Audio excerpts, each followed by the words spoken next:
setelah Ramadan sering kita mendengar minal aidin wal faizin.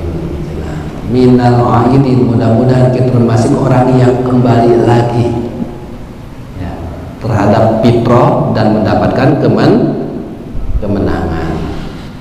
Bagaimana kembali ke dalam fitrah itu?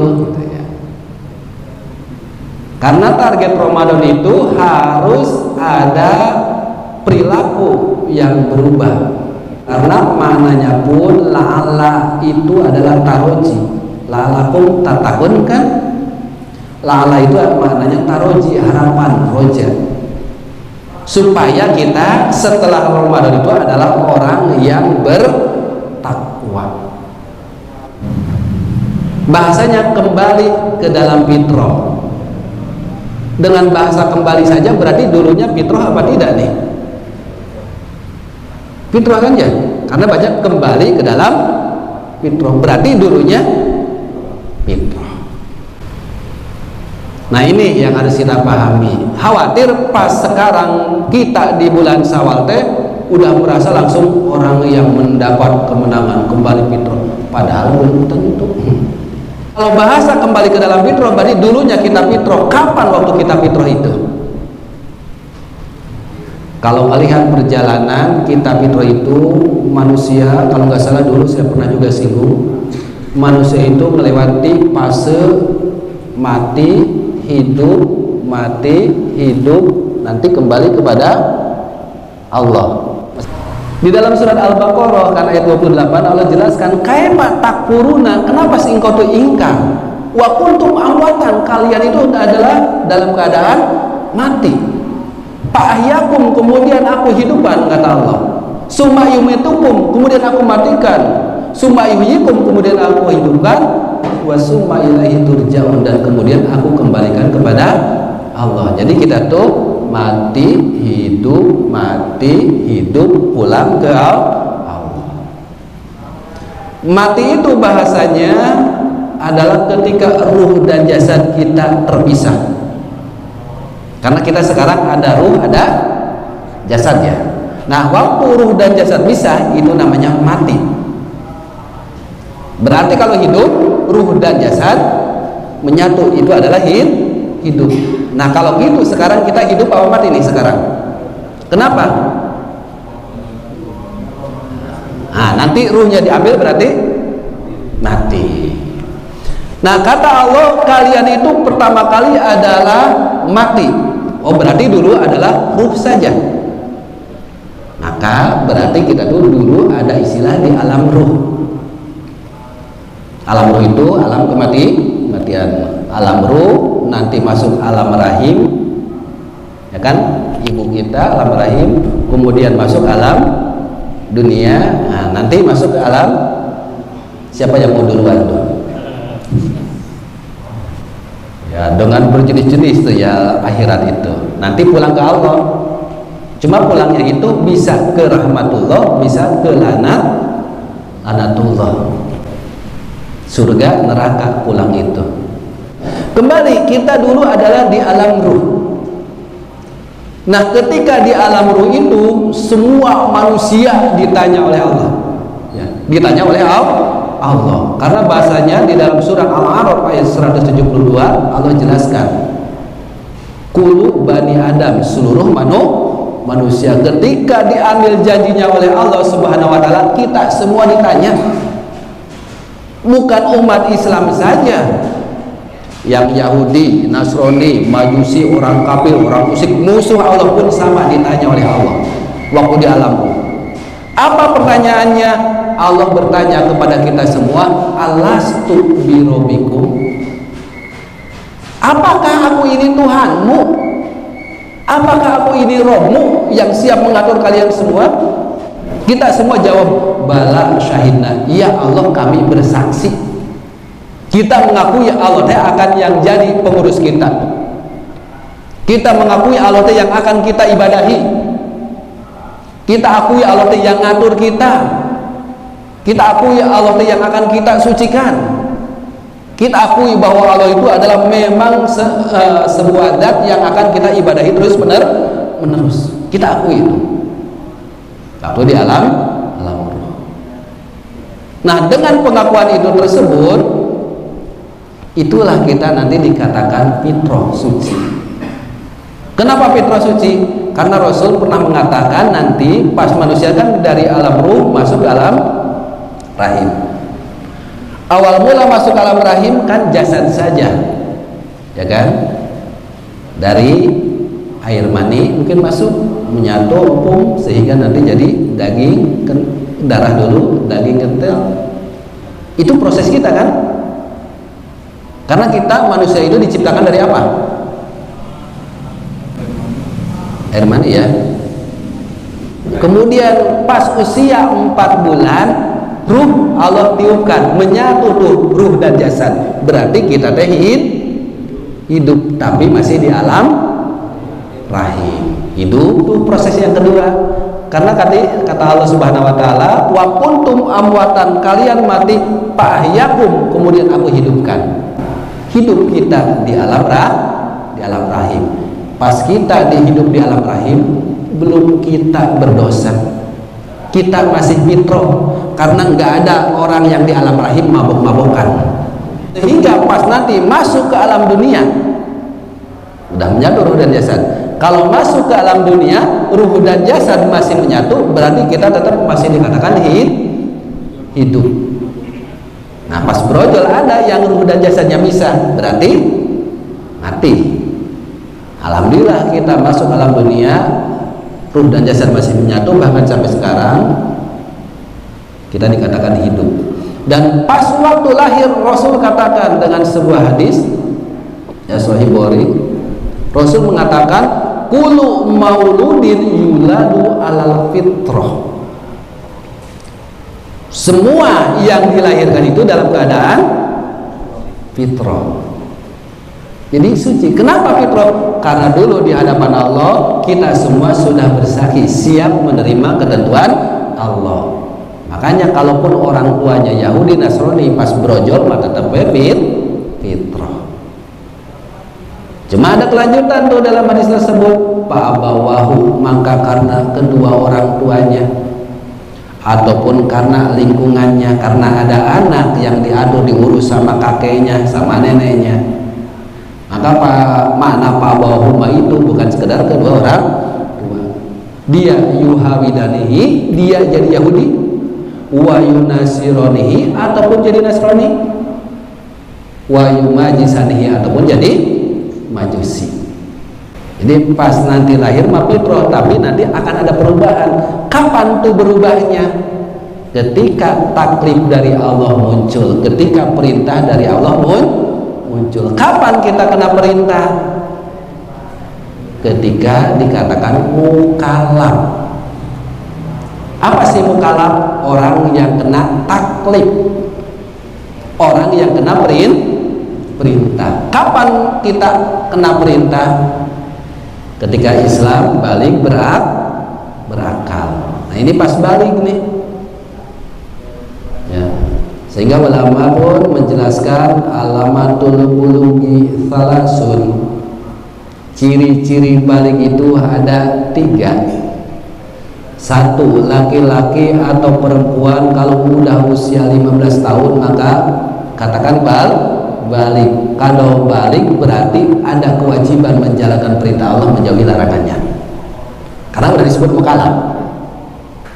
Bisa saja kurang dari 15 tahun, misalkan 14, 13, asal dia udah istislam, sudah bermimpi, mimpi jima, usia 13 tahun bisa balik. Bahkan bagi perempuan bisa saja usia 9 tahun asal sudah haid.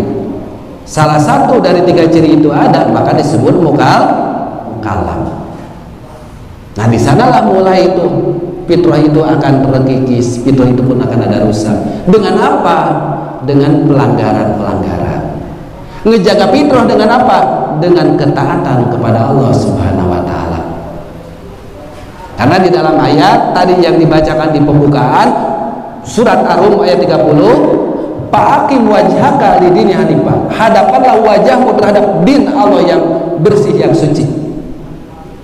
Ya, surat Rum ayat 30. Hadapkanlah, bukan menghadap badan aja, tapi menghadap di sini adalah menjalankan perintah Allah, menjauhi larangannya. Itu pas usia balik.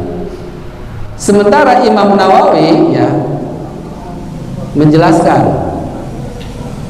wa yajibu ala kafatil mukallafina, wajib bagi seluruh orang mukallaf ad-dukhulu fi dinil Islam, masuk dalam ketentuan agama Islam, kemudian wasubutu fihi ala dawam, dia harus tetap di dalam agama Islam, wa iltijamu ma lazima alaihi, dan dia wajib menjalankan ajaran-ajaran Islam.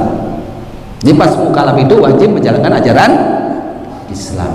Pertanyaannya, pas bapak balik langsung nggak perintah Allah semua dijalankan, yang dilarang bapak tinggalkan pas balik?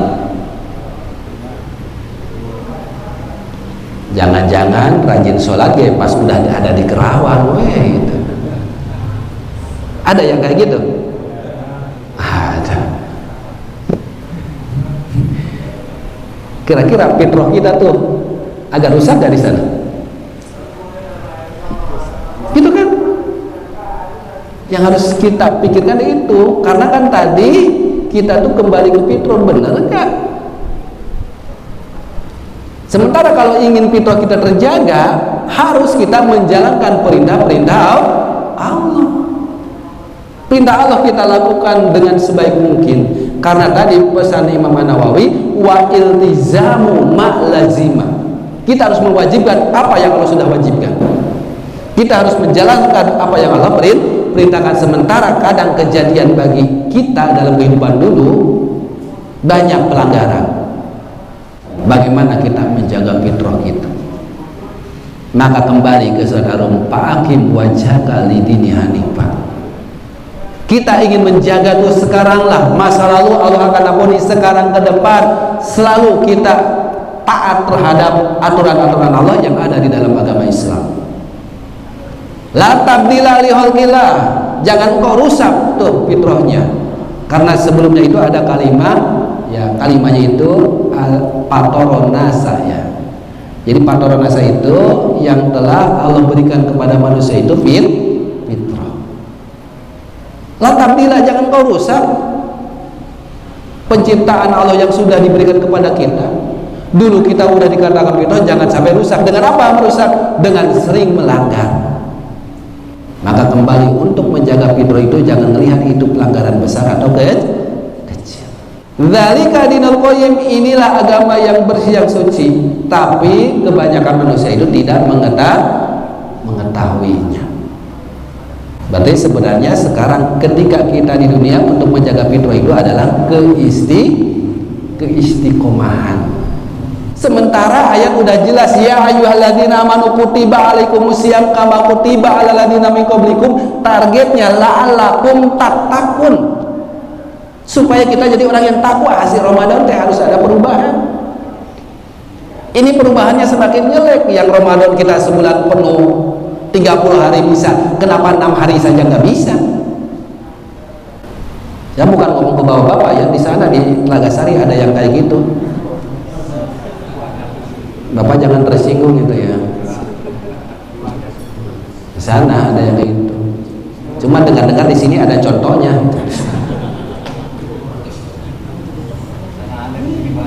Ada. Terus sholat malamnya, kita kemarin sholat malamnya walaupun hasil ada yang debat duluan, mau 11, mau 23, mau 39, bisa tuh kita jalankan. Sekarang atau di bulan Syawalnya masih tetap berjalan nggak sholat malamnya? Hari Ramadan sampai diperdebatkan, sekarang Syawalnya nggak dijalankan. Keistiqomahan yang berat tuh. Ramadan kita baca Al-Quran sampai wanden wajud, satu hari satu juz. Sekarang udah hari ke-20 can sajud acan. Jangan sampai udah usia kita segini, berapa Ramadan udah kita lewati tapi nggak ada perubahan. Udah lewat Ramadan mah berubah tuh alat tuh. sesama tetangga kurang baik jadi baik. Itu kan perubahan dari sisi akhlak ada. Makanan dulu sebelum saum makanan halal haram nggak diperhatikan. Atau udah lewat Ramadan mah tuh udah pilih-pilih sekarang makanan tuh yang baik-baik. Ibadah kita dulu sebelum Ramadan mah males. Sholat duhur jam 1, sholat asar jam 5 gitu. Kadang dihijikeun jeung maghrib. Maghrib mah tepatnya isana we tengah peuting gitu. Subuh kaberangan.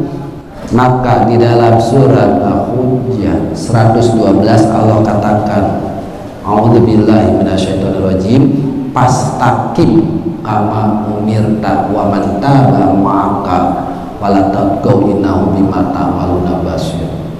Fastaqim, maka istiqomahlah. Di bulan-bulan sekarang kita istiqomah, apa yang dulu kita jalankan sekarang pun harus berjalan. Sholat malamnya pun tetap harus berjalan. Yang hadis di Aisyah itu ya, Aisyah radhiyallahu anha, beliau katakan kan Rasul itu sholat malamnya di Ramadan wa ghairiha, di bulan Ramadan dan di luar Ramadan. Rasul saja kayak gitu. Hari kita di Ramadan, di luar Ramadannya tetap ya belang-belang deui. Berat istiqomah mah. Ya berat kan? Kalau nggak percaya tuh di truk-truk di belakangnya, ya istiqomah itu berat, yang ringan mah istirahat. Berat memang. Kenapa? Harus ada usaha. Kok kenapa istiqomah harus ada usaha? Nah kita lihat bahasanya pastaqim, pak istaqim ya kalau kita pecah. Pak maka istaqim, istiqomahlah. Istaqim itu fil amr, asalama istaqoma yastaqimu, ya istiqomatan, bahwa mustaqim. Nah, si mustaqim berarti orang istiqomah, mustaqim dong. Istaqim itu bil amrnya perintah. Kalau kata kerjanya mah istaqomah, kata masdarnya istiqomah. Nah istaqomah itu asal katanya mah koma. Artinya koma itu apa? Koma itu artinya banyak ya, bisa tetap, bisa diam. Si Anu udah koma di rumah sakit, kira-kira apa tuh?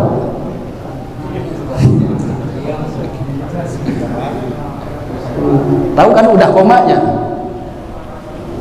Kalau udah titik kan beres itu ya, udah titik. Nah ini udah koma. Nah. Udah koma. Berarti artinya diam, tegak, berdiri, tetap. Itu arti koma. Tapi ada penambahan huruf, 3 huruf. Ada hamzah di depan, ada sin, dan ada ta. Yang asalnya koma jadi istaqoma. Jadi penambahnya hamzah, sin, dan ta. Nah sekarang dalam kaidah bahasa Arab itu idza tagoyarul labdu tagoyarul makna. Idza tagoyarul labdu, ketika berubah lafaz maka berubah makna. Asal lafaz tadi koma artinya tetap dia berdiri, berubah bahkan rubahnya banyak kan. Jadi istaqoma berarti maknanya pun harus berubah kan? Berubah. Bagaimana perubahannya? Penambahan hamzah, sin, dan ta di dalam ilmu sharaf itu maknanya adalah litolab. Apa litolab? Tolabul ilmi, mencari ilmu. Berarti litolab itu harus dicari, diusahakan. Jadi tetapnya kita ingin istiqomahnya kita, apa usahanya? Harus kita cari. Ya. Harus ada usaha yang harus kita tempuh, ada usaha yang harus kita cari supaya kita istiqomah. Di Ramadan tadi kita sholat malamnya jalan, saumnya kita jalan, sodako jalan, baca Quran jalan. Nah di Syawal supaya itu jalan, apa usaha kita? Kalau ingin istiqomah, ini mah udah berat, nyari juga jalan tidak. Jadi kalau Bapak ingin ada perubahan di Ramadan, di luar Ramadan masih tetap jalan, jangan pernah berhenti mencari ilmu. Jadi istiqomah ini ada harus dengan ilmu. Dan itu diperjelas oleh Ali radhiyallahu anhu. Man aroda dunya falaihi bil ilmi, barang siapa yang ingin ngejar dunia dan beres di dunia maka harus dengan ilmu. Man aroda akhirata, barang siapa yang ngejar akhirat tetap falaihi bil ilmi, dan ingin ngejar dua-duanya tetap pakai ilmu. Berarti kalau kita ingin istiqomah, satu, tidak boleh kita lepas berhenti mencari ilmu. Karena orang yang istiqomah itu insya Allah udah mulai dapat jaminan dari Allah Subhanahu wa Ta'ala. Tapi ingin ngejar istiqomahnya ini, kita pun tadi bandingkan antara Ramadan dan sekarang, berat kan ya? Nah, ingin benar bisa istiqomah, nyari ilmu jangan pernah berhenti. Maka pantas keutamaan mencari ilmu itu sangat hebat. Padilah mencari ilmu itu di dalam kitab-kitab hadis itu sangat hebat. Bapak masih ingat mencari ilmu 1 jam saja seperti memerdekakan berapa? 1000 budak. Berarti yang hadir di sini orang-orang kaya ya. Ingin dimudahkan masuk surga, nyari ilmu. Ini berdoa, ya Allah mudahkan masuk ke surga, nyari ilmu enggak? Gimana tuh? Rasul katakan, man salaka thoriqan yaltamisu bihi ilman sahalallahu bihi thoriqan ilal jannah.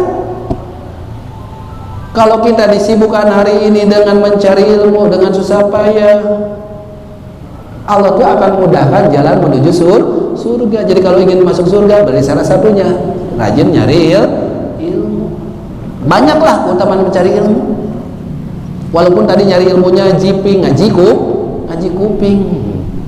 Nah, bagusnya berarti taklim itu ya, mata, telinga, hati ada.